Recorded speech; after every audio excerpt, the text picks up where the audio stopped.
Welcome to Hats On. Hi, welcome to Hats On. I'm Laia, and this podcast is about the full lives of women. Every hat we wear, the ones we chose, the ones we tried and put on, and the ones we designed themselves when nothing off the shelf quite fit. My guest today is someone whose career path looks on the surface like it doesn't quite add up. And on a closer inspection, it makes sense. She started with fine jewelry, then calligraphy and sign writing, and then marketing. And now she has founded the Keynote Collective, a company that connects event planners with a world class keynote speakers, built entirely around her core belief that human connection is the most powerful thing in a room. She is originally from Australia. She lived in the Netherlands and she is now in Canada. She's a model, and her personal life has taken turns that she has navigated with the same openness and generosity that the people who love her say she brings to everything. I've been really looking forward to this one. Welcome, Danielle. Thank you so much, Leah. Thank you for having me. And I should say I'm originally Canadian because I use a lot of Australian terms because I lived there for so long. But just if people are listening, they're going to be like, that doesn't sound like an Australian. But as soon as I get started, I reckon a lot and say all sorts of weird Australian things that Australian listeners may appreciate. Definitely. So you're a bit of a mix of both was. So Totally. definitely. So let's start from the beginning, before the marketing, the keynote speakers, any of it. So you started with fine jewelry. What drew you to that, and what was it to make beautiful thing with your hands for you? Do you know, it was a career that I really fell into, and it was a bit of a circuitous route. So I always loved design as a kid and loved making things with my hands. But I studied modern languages at university. So I assumed I really wanted to go into the public service diplomacy and looking at what that looked like working for the Canadian government. And I dipped my toe in it a little bit. And then I volunteered with a fellow who was a very well known or is a very well known fine jeweler in Canada. And he kind of looked at me and he said, "What are you doing?" He said, "You love working with people. You love to be creative." He's like, "Why don't you become a jeweler?" And I looked at him and I was like, "People are jewelers?" You know, it was this really funny experience because it just, people in my family were professionals. They had businesses of their own. My parents were very entrepreneurial. They had these kind of long careers, but people didn't make things. And so I started on this path and I didn't tell anyone. I got this advice from a friend at the time who said, "Make a decision and don't tell anyone about it and see how you feel after 2 weeks." So I made the decision that I was going to apply to art school, which totally bananas, like not something I ever thought I was going to do. And after 2 weeks, it felt like the right thing. So I used a portfolio that was like 6 years old and I sent it off to the best jewelry program in Canada, which happened to be in Toronto where I was living at the time. And then I left for 6 months of travel backpacking around Southeast Asia, which in 2001, 2002 was not, you didn't have a phone to like call your friends and FaceTime your family. Like I was in a post office in the middle of Cambodia after waiting for, an hour and a half to have my 5-minute phone call, and I found out I got into this program. So, it was kind of a crazy experience, and at the minute I got in, I was like, "Oh, this is what I wanna do." So, to actually answer your question, the fascinating thing about making things by hand and being a jeweler, being a goldsmith, is that idea of conceiving something within strict parameters. So, people would come to me and say, "I want an engagement ring." So I knew that I would have to work with, certain stones that they wanted, certain metal that they wanted, and then help bring their vision to life and create an heirloom for them that would then be passed on. So there was this immense weight and joy in that, and joy in being part of this beautiful moment in people's lives. Whether it was just for a minute or two while I was, making the thing and then passing it on to them, but also knowing that there's a real sentimentality is the wrong word, but there's a real value in possessions that mean something to people, and I think we often get tied up in this idea of possessions being the fancy new car or the fancy handbag, but for me, possessions are those things that are close to your heart that you carry with you wherever you go. So that's what I think, 23 years later, I think that's what I really fell in love with at the time. That's a really beautiful story, actually, and how those things you can make them close to your heart, and they're meaningful actually for many people. And then Mhm. calligraphy and sign writing, which these are very the specific combinations. letters as objects, words as visual art. So what brought you to that? And is there any connection with the jewelry? I mean, it's so funny. I often joke that I have a checkered past because I was also a flight attendant and I was an office manager in an engineering firm. Like, I have this my friends joke that if there's a job out there, I've probably done it, and I think there are very few that I haven't done. So, actually, it was quite funny. When I moved to Australia, my ex-husband is Australian, so we moved to Sydney where we didn't really know many people. One of his sisters was there, and that was kind of it, and he started studying his MBA. So I had always loved calligraphy, and here I was in the city where I knew no one and nothing, and we had this tiny one-bedroom apartment, and I was working and fulfilling my dreams as a jeweler all day at my day job, and then I would come home and it would just be me, little Sally no friends, hanging out, and I was like, "You know what? I'm gonna start doing calligraphy again," because we didn't have a lot of space, but it was something I could just do, and so I took a course and started doing it as a bit of a hobby, and as I'm a big believer in the universe and things showing up for you when they're meant to show up for you, and I had on my way to Australia, I traveled through South America and literally happened to end up sitting opposite this wonderful Irish woman who lived in Australia, and we ended up moving in next door to her, as luck would have it, just by happenstance. We became friends, and she ran events for one of the biggest law firms in Sydney, in Australia at the time, and she reached out to me one day and said, not knowing that I was doing calligraphy again as a hobby, but reached out to me and said, "Listen, my calligrapher can't do these 400 invitations that we have going out next week. Is there any chance you could do these for us?" So I was like, "Oh, okay, like, I guess so," and I didn't know how to charge for anything, I didn't and she was like, "This is what you're gonna charge, and this is what you're gonna do, and this is how you're gonna do it."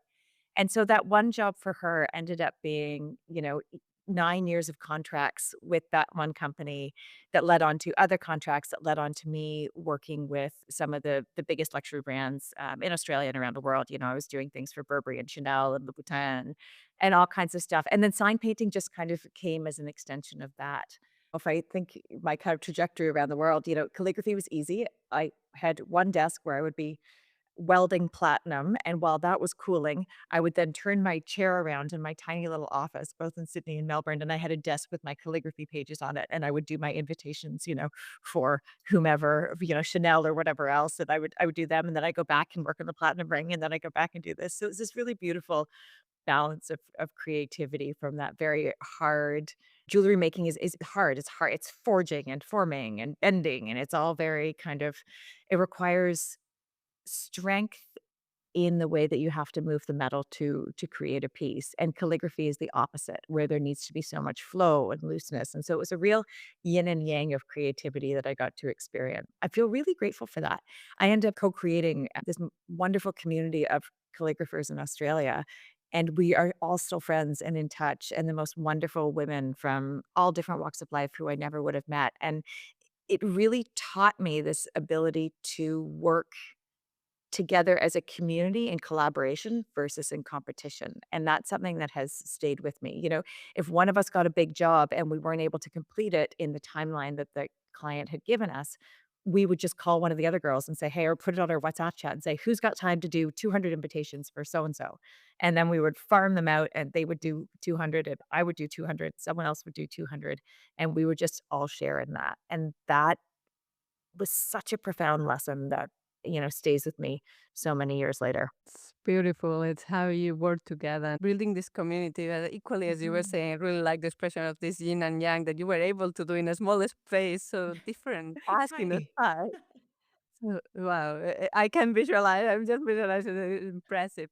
And you describe this lifelong creativity as your fuel, your innovative approach to everything else. So, what does actually creativity mean to you as a way of being in the world? That's such a good question, and one I don't think I've ever thought about so clearly. Creativity for me is expression, and I think about it probably in a very, very broad way, and I know that sounds very trite, but creativity is expression, sure.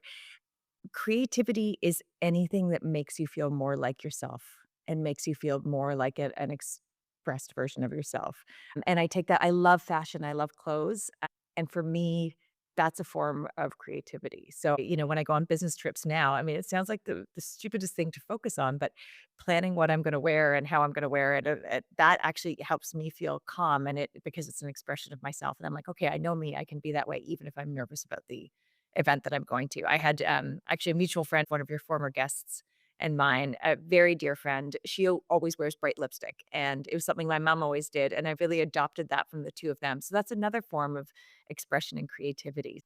I think in a nutshell, it's creativity is anything that makes you feel more like yourself in whatever field that lands in, whether you're an engineer or you're a florist, it really could be anything in between. Something we can all relate and makes us think definitely. Some food for thought for all of us there. And then the path started to into different directions, into marketing, luxury branding. As you mentioned, you've done a lot, so I'll just focus on that. Another one. So, how did you end up? What happened into this next step into the marketing area? Oh gosh, I mean, that was I mean, a confluence of so many events. So when I moved from Australia to the Netherlands, because my ex-husband's job took us there, and I couldn't work as a jeweler because I couldn't join the guild, I couldn't buy metal, these sorts of things. So I had to put the jewelry down, which was both difficult and also it was about time. I needed a little break from it because I was feeling quite exhausted. And so I started doing that's where sign painting started and more calligraphy. I was doing more work around those lines, and I was and this is a very long story, but it will come to the end to answer your question.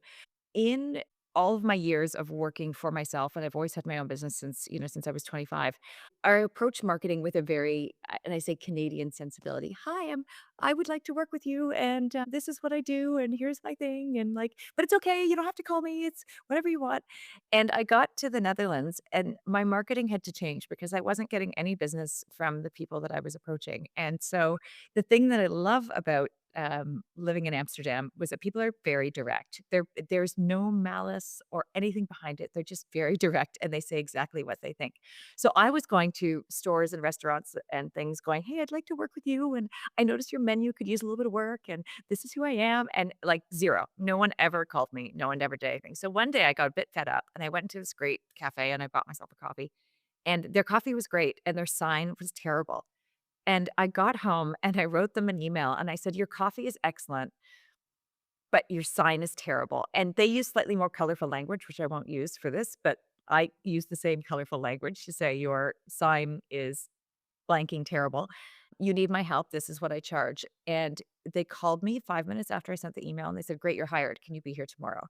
And so I was like, "Oh, marketing can be different." And after that, I kind of adopted that approach. So it was quite funny when, well, it wasn't funny. I was going through a real transition in my life. And my cousin, who owned a speakers bureau, which is where clients come to find keynote speakers for their events, didn't know it at the time, but I was separating from my husband. And he and I just always talked about his business. And he reached out to me and said, "Do you know anyone who could do our marketing?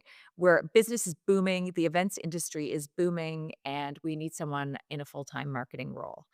And I was like, "Oh, I could do it. I could help you out," really not knowing anything about anything, but knowing that I've always done my own marketing and had success in what I was doing. So I thought, well, why don't I give this a go and see what happens? And my approach with most things is throw things out there and see what sticks.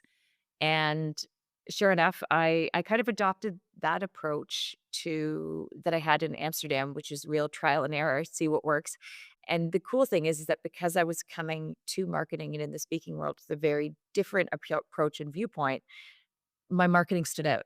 It was different from other people, and I feel like I kind of unfairly got myself a bit of a reputation as a great marketer in this space, just because I was like, "What do I wanna see? What is interesting? What is that your coffee is great and your sign is awful thing that makes people go, 'Oh, yeah, I could use that,' or 'I need to hear that message.'" And so that's what's been really fun. There's a real I think I bring kind of creativity in there in the sense of just playfulness in terms of understanding what's going on.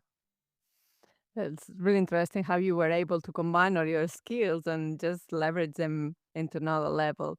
And the point around the whole story, I think you are master of reinvention, and you've reinvented yourself professionally so many times, and you show like this flexibility. So, what has that taught you about your own ability to adapt, to start again, to trust whatever is next that you were mentioning earlier? So, what the kind of the learnings have you had around this whole journey? I think it comes from a background of being my parents, as I said, were immigrants to Toronto, and I grew up in a world where I was one of very, very few first generation Canadians. So most of the people that I knew in Toronto were, many generations Canadian. And so there's probably an ability just to observe and adapt to the situations that I was in. When you live abroad as an expat, there's this term of third culture kids, where you're living in a culture that is not your own, so to speak, but one you've adopted. And I think what that really does is it teaches you to, as I said, be observant, but also to adapt to the situations that are coming up around you, whether it's a new language, a new culture, new friend groups. Friends, kids go through. I've got a 13-year-old daughter and two bonus kids, and you always see them kind of shifting and changing. And when we have those experiences, there's an inevitability to learning how to adapt to them. I think over time, over and over. And I also, I talk about this with my partner now. My parents left home very early, and so there was always this idea that change and life change is just part of life, and if you're going to thrive, you need to embrace it. So I think that's probably where that reinvention has come from. I mean, funnily enough, when I look back, and I'm a real journal keeper, and when I look back and read journals from, 10, 20 years ago, I am the same person. I'm still trying to learn the same bloody lessons. And, probably trusting I probably trust more now, as I said, trust in the universe and whatever you wanna call that, but just trust in myself that things are going to work out. So when I do take steps forward, and it always happens when I take a step and I've taken massive leaps and the things appear that I need to support me. And whether it's that I find them in myself or I find them in others, that trust has grown more and more as I've gotten older. It's a good reminder of the trust for all of us. And this move forward you are mentioning, the last step or in this continuous journey, and there will be many more, I'm No sure, but anymore. it's the Keynote Collective. So, how it came about? What is it? And can you tell us a little bit around it? Sure. So, as I mentioned, I started working with my cousin and this is the irony of it, when events were absolutely booming in November 2019. So, cue COVID and events totally tanking.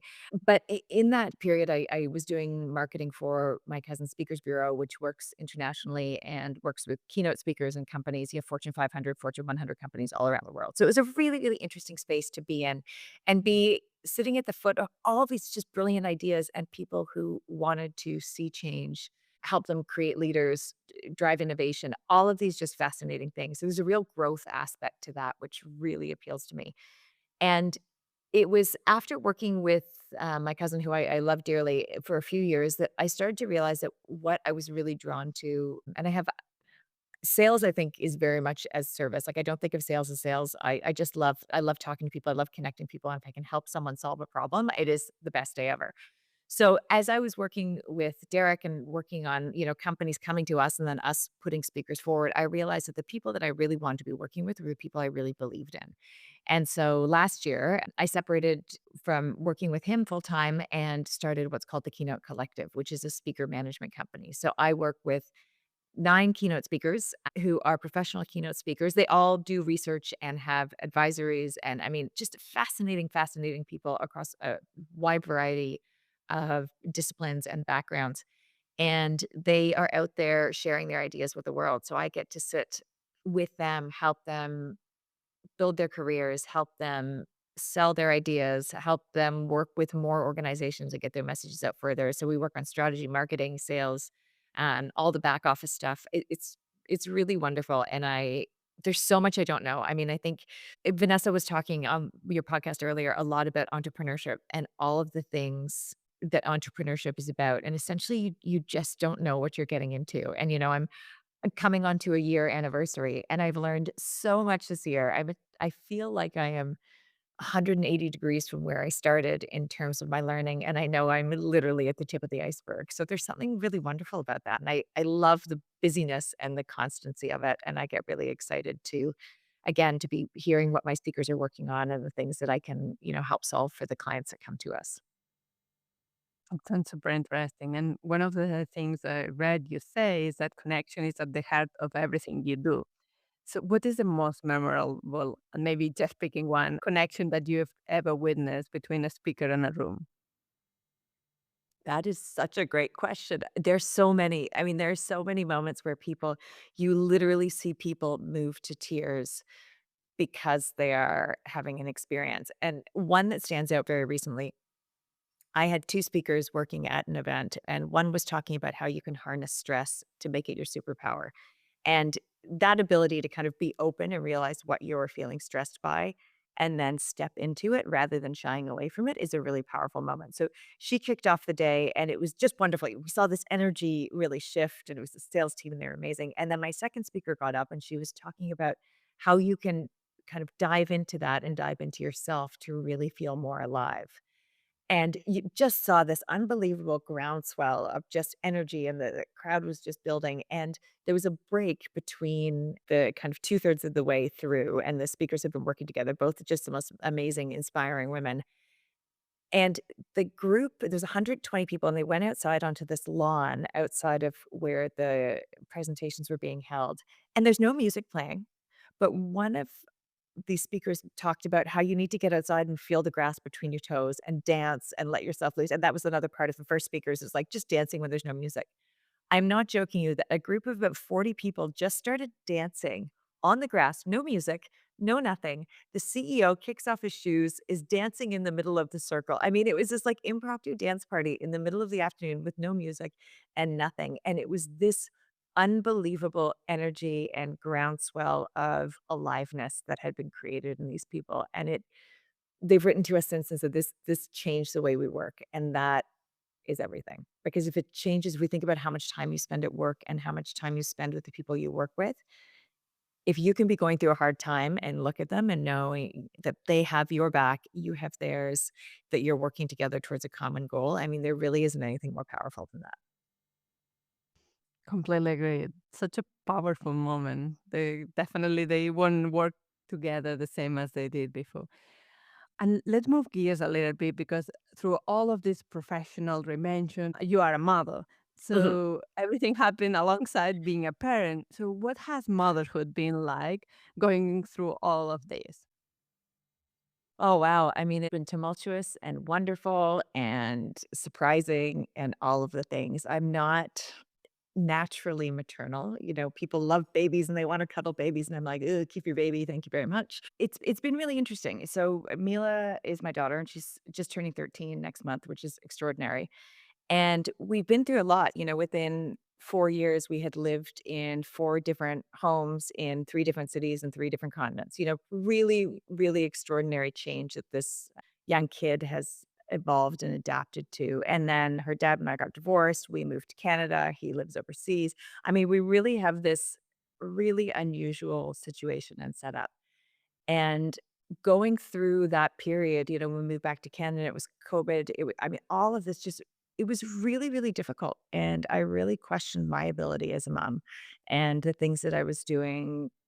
I felt I was doing so, so wrong. And I know looking back, I am like horrified by just the things that I thought and the way that I was speaking to myself and the way that Mila and I were interacting. And there was so much stress and so much heartache. And then the other side of that is just seeing the resilience that and fathers as well, but I'll speak, in the role of a mother, that mothers are required to build and grow into. I think that's probably the really, really huge part of this is that growing into becoming the mom that I am today is probably one of the things I am the most grateful for. Today, Mila and I have the most amazing relationship. We have the funniest conversations. I've always been very real. I never baby talked. I never, told her, little things about birds coming and taking things away or bringing babies or whatever else. And there's no judgment on that. It's just not who I am. And we had a couple of really hard years where we had a really hard time connecting and coming together. And to see the growth and be on the other side of that, while she's going into teenagehood and all of that that comes with it, we trust each other and we are there for each other in a way that I think we the foundation is laid in a way that is just truly extraordinary. So, yeah, it hasn't been easy. I don't think it ever is. I don't think anything that's really wonderful is easy. And that's probably my take on motherhood. I know I've got so much more to come, but my God, I'm so proud of the kid who I have helped raise and who she's becoming. And I just love seeing her growth and then seeing my growth in her. And sometimes she points it out and I don't love it, but I need it. And I know that I can trust her to be my mirror in so many ways, and so it's been really beautiful. And then I'm also, I'm a stepmom and a bonus mom, and that's also really interesting because I didn't grow up with a few kids and seeing different personalities, and so, just adapting to and learning to love other people and allow them their growth and see them as they are, it's really extraordinary. That's beautiful because, as you said, it's never easy, but what you learn through this journey, it's wonderful. Growing into it. And you mentioned it as well earlier, your personal life has had its own version of the winding road as well. You mentioned the marriage, the divorce, and then I guess something newer as well. And I want to ask you about that journey in whatever way feels right to you. How do you look back on your marriage and what did it give you? What did it, the end ask of you? Oh, those are questions that I often ask myself and don't know if I ever will really have answers for entirely. I was married for 13 years to a wonderful guy, and he just a really, really good person. I have a huge amount of respect and appreciation and love for him. And we just started to go our separate ways. We stopped having as much in common and we stopped, I think, seeing each other that allowed for each other's growth. So while the decision to part ways came from largely from me, I see that I think and I don't think I recognized at the time, but I didn't think I could go where I wanted to go or fully become the fullest expression of myself in the relationship that I was in. And seeing where he is now, I think he's in the same boat. I see him, he's completely changed his life as well. And I won't speak to that, but it's really wonderful to see him living this dream life that he never thought was possible. So I think we have a lot of mutual respect and admiration for each other. But in the coming apart and in the growth and figuring things out, I fell in love with a very dear friend who is a woman, which for me was a total shock. Not because, you know, I don't think I ever in my life and looking back now, I don't think I ever differentiated between people who love people of the same sex or not. It was part of my life. I have cousins, family members, who are in same-sex relationships. So it was just never anything weird or strange to me. It just seemed that you could love whoever you loved. And my parents, even coming from, very, Roman Catholic backgrounds, for them, there was just no real barrier. They were a bit shocked when I told them. And then their next thing out of their mouths was how wonderful, when can we meet her? And so that shift strangely didn't seem like a big one for me in the sense of falling in love with someone of the same sex. I mean, it's really wonderful. We're the same size, so we share clothes, that's pretty awesome. My closet's doubled, all of these silly little things. But I see this wonderful person rather than the packaging that either of us is in. And that yeah, it's really allowed me to grow as a person. I mean, in so many ways, I think our closest relationships are our best teachers. And again, that often those learnings aren't the easiest. And I know I learned a lot from my marriage and I'm constantly learning a lot about how I showed up and maybe how I wish I had shown up differently or how I could have shown up differently.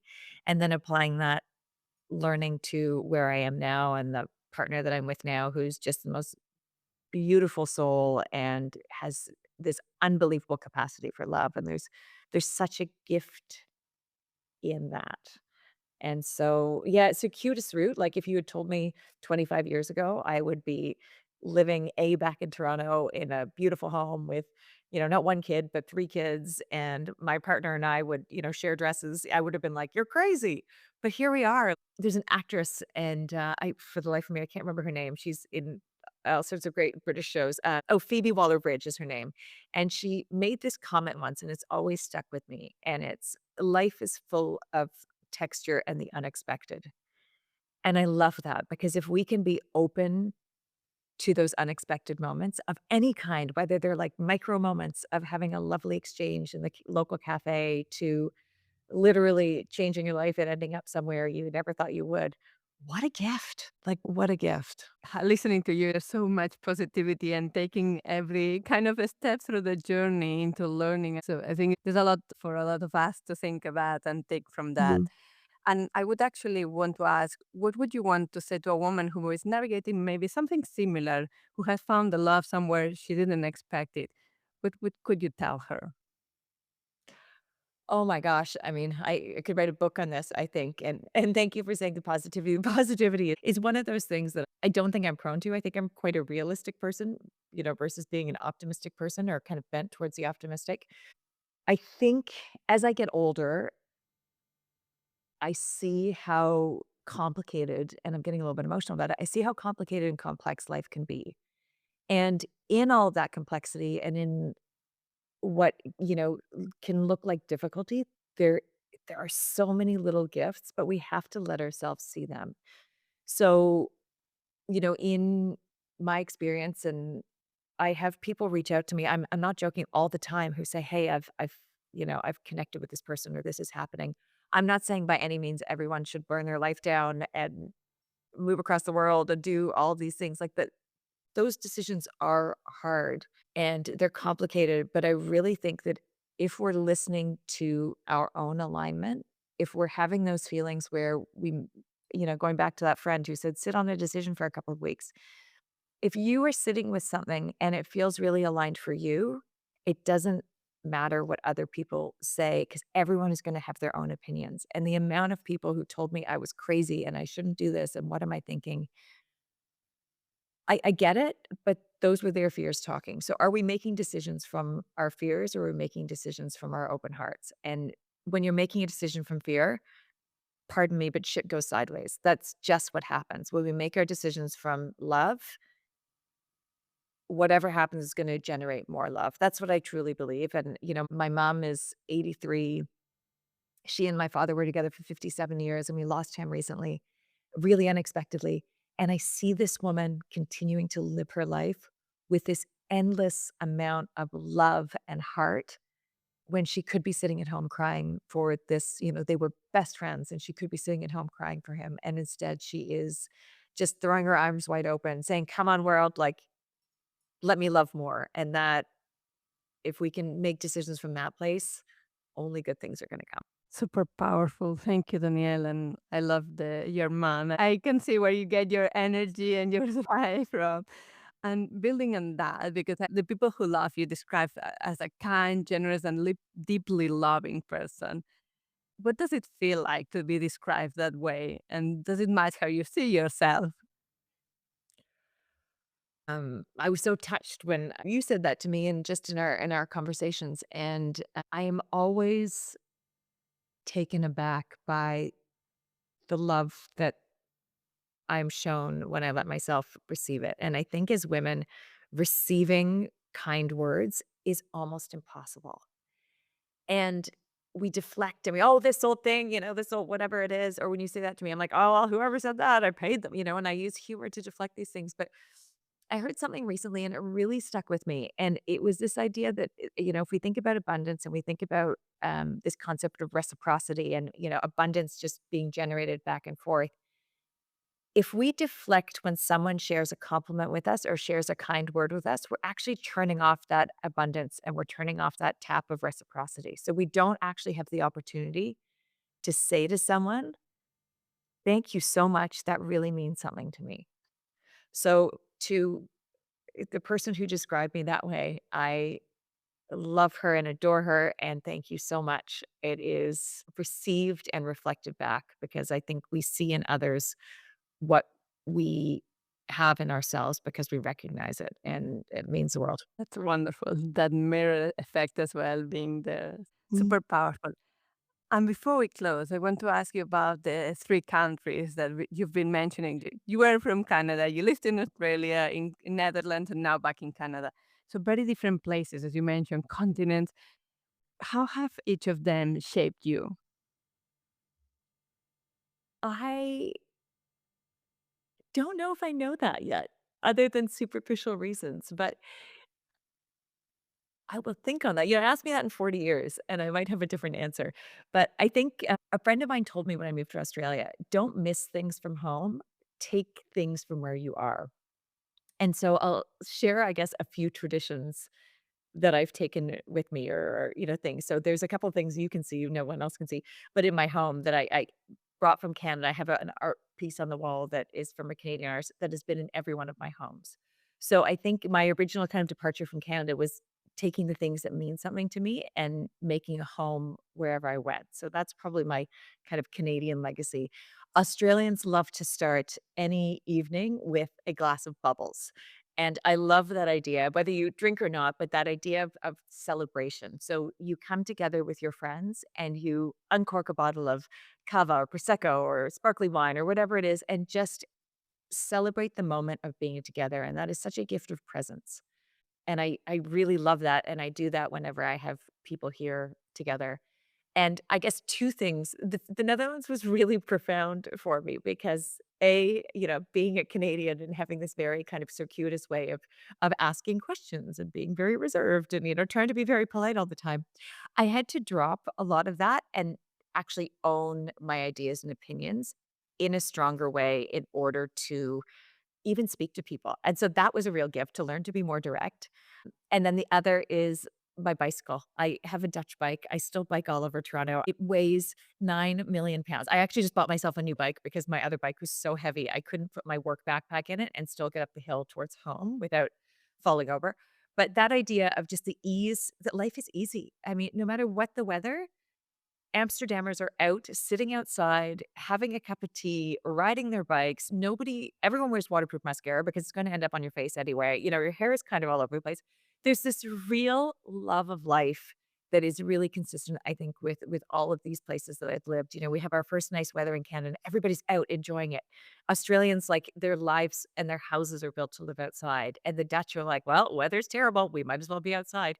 So I think that those are those things that, hopefully I'm instilling in my daughter, and I think I'm seeing some of her adaptations, and that's quite cool. She was joking with me the other day. She said, "Mommy, I'm the only immigrant in my class." And it was quite a beautiful thing because for her background, and she's in quite a small school, but her background of being in Canada with a story behind her and with kind of other life and cultures behind her, it's something I really value, and I'm really proud of her bringing forward as well. I love it. And now, talking to your younger self, the one just starting out, maybe beginning to decide to try these 2 weeks of jewelry, what would you tell her if you were talking to her now? Take the leap. Do the thing. Try it out. I think we get so worried that we will fail, and we're so afraid of that failure that we forget that everything that we try, there's no failure there because you've learned something. The only failure is if you shut it down and don't take anything from it. So if you try something and it doesn't work out, like, what did you get from it? Who did you meet? What did you do? Let's say you paint a wall in your house and you don't like it. Well, now you know you don't like the color green on your walls. Awesome, you learned something. So do the thing, and if the big thing seems too big, I tend to do it anyway. I joke that I tend to jump in 2 feet and then figure stuff out or as they say, build the plane in midair. I'm constantly building a plane in midair. But do the thing. You're never, ever gonna regret the thing you did, ever. A great reminder for all of us. Thank you. And the last question, the one I ask every guest. You wear so many hats in the past, now the jeweler, the calligrapher, the marketeer, the founder, the Canadian who made her way back, the mother. Which hat do you wear today with the most pride? Oh, wow. I have to say the mother, because I didn't there were a few years where I really, really struggled, and they were probably the darkest days of my life and in my experience and just really trying to get through to the other side.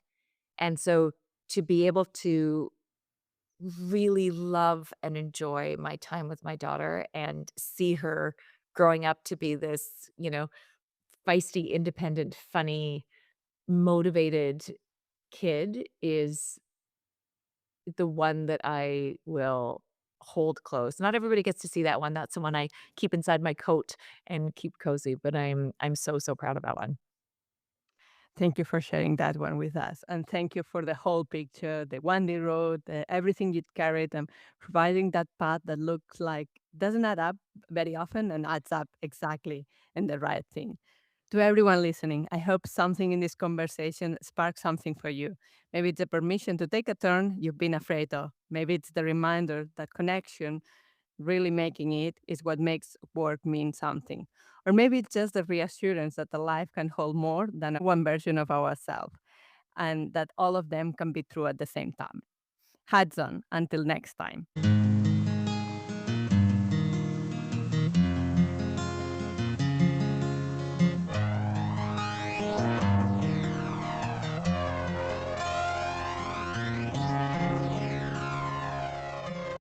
Guest opinions are their own and do not necessarily represent those of Hats On or its partners. This podcast is not a substitute for professional advice.